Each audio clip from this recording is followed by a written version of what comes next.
Halo, selamat pagi teman-teman. Apa kabar pagi hari ini?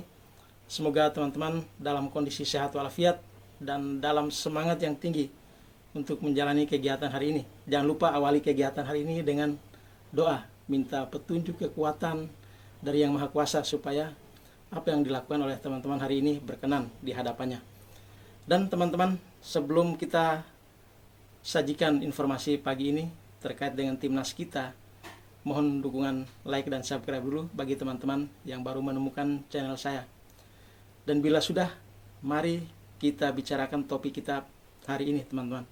Jadi topik kita hari ini ada dua. Yang pertama terkait dengan Elkan Bagot. Kita tahu ini pemain belakang kita yang punya posturnya sangat tinggi ya, hampir 2 meter, 1,96 cm kalau tidak salah. Apa saja tentang dia terkait dengan persiapan timnas ini nanti akan kita bahas. Kemudian topik yang kedua adalah persiapan timnas kita untuk menghadapi lanjutan kualifikasi Piala Dunia di grup F nanti di tanggal 6 dan 11 Juni. Dan kita mulai dengan topik yang pertama terkait dengan Elkan Bagot. Jadi sebagaimana kita ketahui bersama teman-teman bahwa Elkan Bagot di Piala Asia U23 kali lalu tidak bisa hadir untuk memperkuat timnas kita, karena ketika itu kita tahu dia masih dalam masa peminjaman dari klubnya yaitu Ipswich Town ke Bristol Rovers. Nah, sehingga ketika PSSI menyurati klubnya yang waktu itu yaitu Bristol Rovers, itu tidak dijawab, sehingga Elkan Bagot akhirnya memang kita lihat di pertandingan awal, bahkan ketika melawan Qatar, kemudian Australia, lalu Yordania, sampai Korea Selatan, kemudian ketika lawan Uzbekistan, dan terakhir di Piala Asia lawan Irak, Elkan Bagot tidak bisa hadir, teman-teman. Bahkan ketika timnas U23 kita menghadapi laga penting untuk perebutan satu tiket terakhir di Olimpiade kemarin, Elkan Bagot tidak merespon surat yang dilayangkan oleh PSSI. Bahkan klubnya pun Ipswich Town sama, tidak merespon juga surat itu. Ini yang kemudian menjadi pertanyaan kita bersama, bahwa ada apa dengan Elkan Bagot, karena kita tahu Pak Erick Thohir dengan PSSI menyurat itu kan sehari sebelum berangkat ke Perancis waktu itu. Nah, sehingga kan cukup punya waktu beberapa hari tuh untuk Elkan bisa menjawab surat itu, dan klubnya pun ikut menjawab surat dari PSSI. Tapi sampai pertandingan berakhir, surat dari PSSI tidak dijawab. Bahkan kemarin wartawan sempat bertanya ke coach STY tentang Elkan Bagot, dan kita bisa baca bahasa tubuhnya coach STY. Dia cukup kesal terhadap Elkan Bagot. Dia mengatakan begini, tanya aja sendiri sama Elkan Bagot tentang kelakuannya. Berarti STY sedang kesal dengan Elkan Bagot karena jasa pemain ini memang dibutuhkan di saat penting seperti kemarin itu.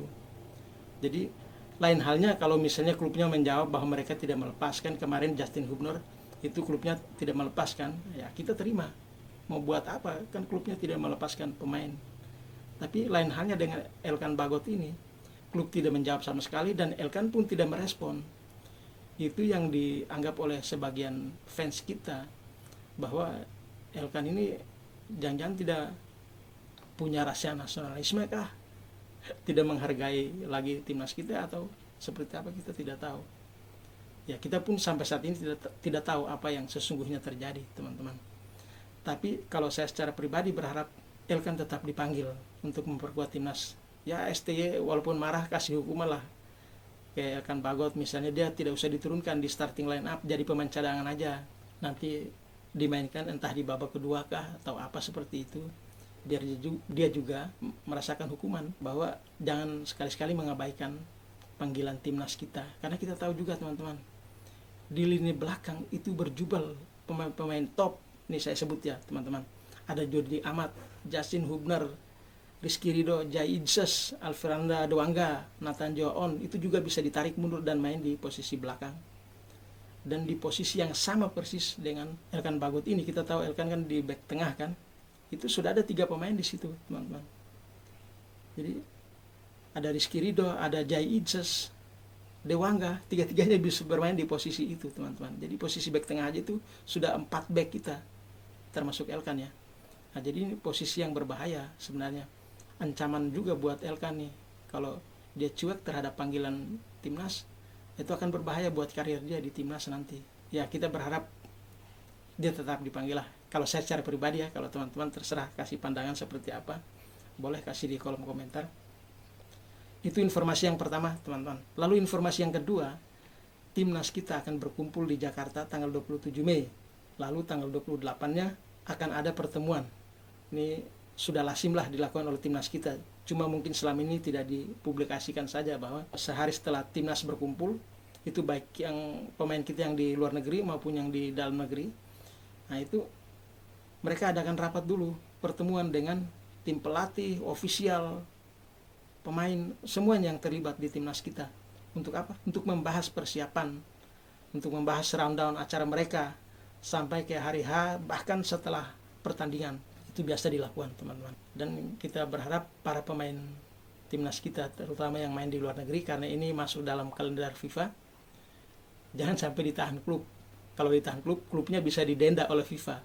Karena yang namanya kalender FIFA, pemain itu wajib, kalau dipanggil wajib datang, dan klub wajib untuk melepas pemain.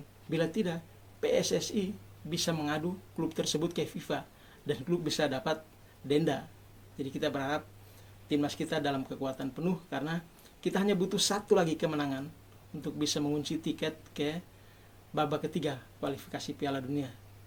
Sehingga mudah-mudahan kita bisa menang lawan Irak.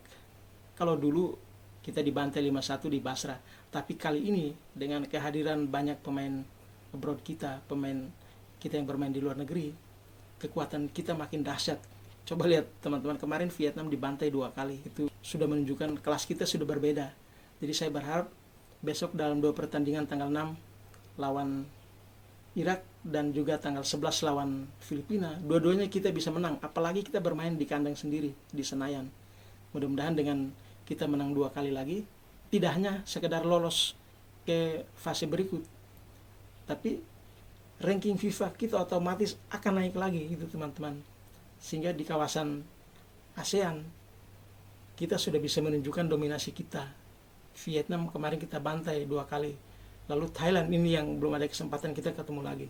Saya berharap kita bisa ketemu Thailand suatu ketika, supaya kita bisa menghajar mereka juga. Malaysia dalam laga uji coba, karena rencananya mungkin sekitar tanggal 2 lah, 2 Juni, itu karena uji coba dengan satu timnas. Nah, kita belum tahu timnas yang mana, dari negara mana, itu kan belum ditentukan. Tapi kuat berhembus isu bahwa Malaysia yang sudah menyodorkan diri, menawarkan diri untuk bermain dengan timnas kita, untuk menguji atau menjajal kekuatan kita. Dan ya, itu sesuatu yang bagus. Kenapa? Karena timnas kita tidak perlu keluar jauh-jauh dari Jakarta, supaya mereka tetap menjaga kebugaran fisik untuk menghadapi tanggal 6 di pertandingan lawan Irak. Karena tanggal 2 ke 6 itu hanya 4 hari kan. Jadi kita berharap pemain tidak cedera, lalu pemain tetap dalam kondisi yang sehat, prima, tidak kecapean, supaya bisa menjalani pertandingan dengan maksimal. Jadi teman-teman, mungkin itu dulu informasi yang bisa saya bagikan untuk kita pagi hari ini. Terima kasih sudah menonton, like dan subscribe di channel saya, dan sampai jumpa.